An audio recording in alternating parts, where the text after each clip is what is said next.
they had three major policies that were going to be followed. First, Lucifer says, we have to make sure that people, humans, get to believe that Satan and his angels do not really exist. You know, Roger, that's interesting because a recent research study report that I read indicated that in a national survey, I believe it's over 75% of people do not really believe in a real tangible devil. But there is one. Oh, yeah. Oh, the next thing, the three parts policy that they had adopted there, the second one was to find a way of being able to get total control of people's minds. And that would be done by taking hypnotism out of the realm of the occult and introduce it as a new science for the benefit of mankind. They felt that by taking hypnotism out of the realm of the occult and introducing it as a new science for the benefit of mankind, they could then use people of great renown, educators, people of capacity, that would do great things, such as supposedly regress people in time to former lives again.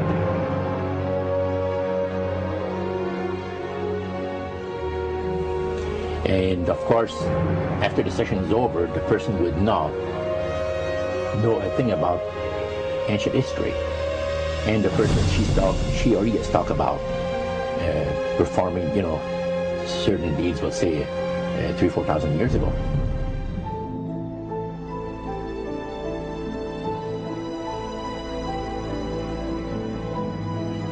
But this was their strategy. Now, what this would do for the thing is this, that it would create in the minds of the general public, solidly set in the mind of the general public, an unwavering trust in that great deception. So now this would be a way of de-Christianizing the Western world through the avenue of mysticism. The three things were, number one, that they did not want Satan did not want the human family to think that he or his angels existed. Right. The second point that you made had to do with taking control of people's minds. That's right. The third point was what? Was to destroy the Bible without burning it. Okay. See? And what was the strategy on that? On that, it was very interesting. Because after the Great General Council, it was decided that Satan would tutor Charles Darwin personally in setting up the principles of his theories of evolution.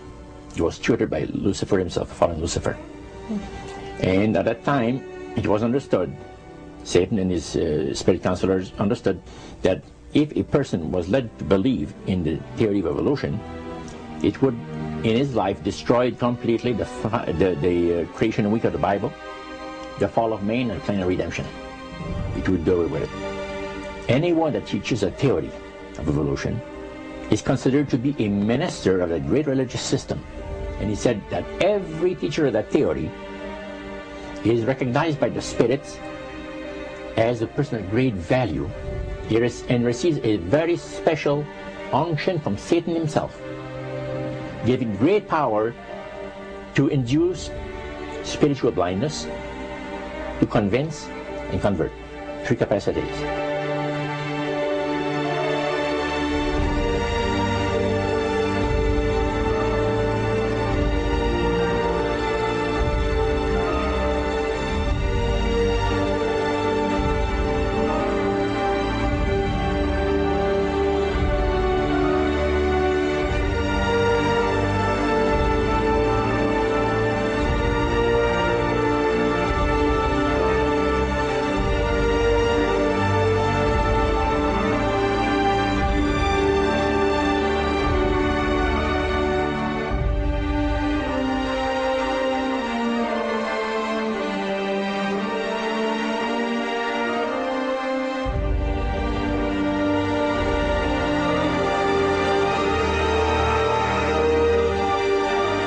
This is the grain plane, the master's grain plane.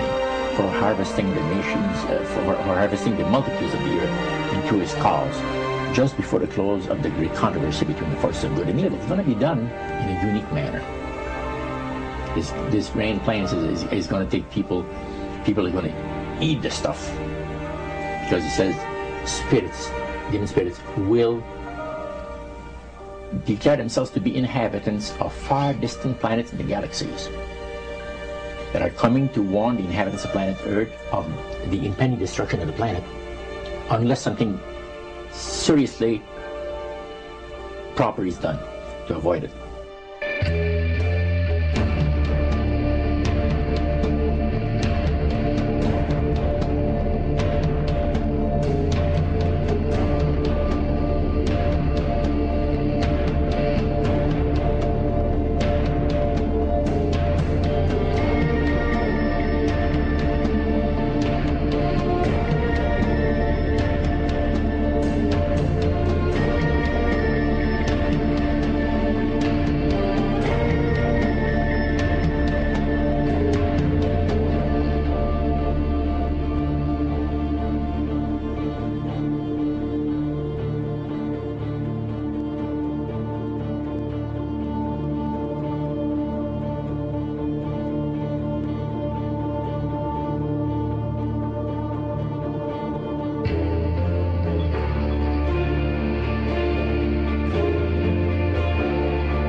Metaphor. If you think about Aladdin and his lamp, you've probably heard of that one.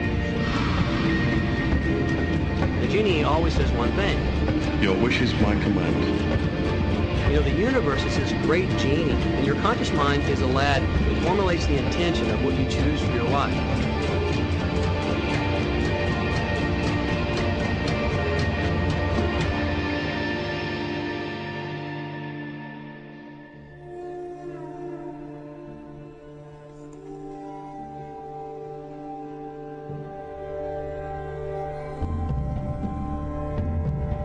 At the very heart and core of all these secret societies lurks the Kabbalah. It is a method of encoding information through a system of mathematics and numbers. These people that belong to the secret societies never dared to write down in any language what they knew, what it was that they were guarding, because then someone could steal it and then the secret would be out. So they took this knowledge and they made it occult through a system of encoding, encryption, one of which is mathematics, numbers. Another is architecture. Everybody wonder, why do they have a fraternal organization called the Freemasons? Aren't those the guys that build walls? You bet they do. But every wall they build contains the secrets that have been kept and maintained throughout the ages, and it's encoded in the architecture and in the measurements of the buildings and in the mathematical formulas used to derive the geometry, the shape, the length and breadth and height of rooms. It's all encoded there.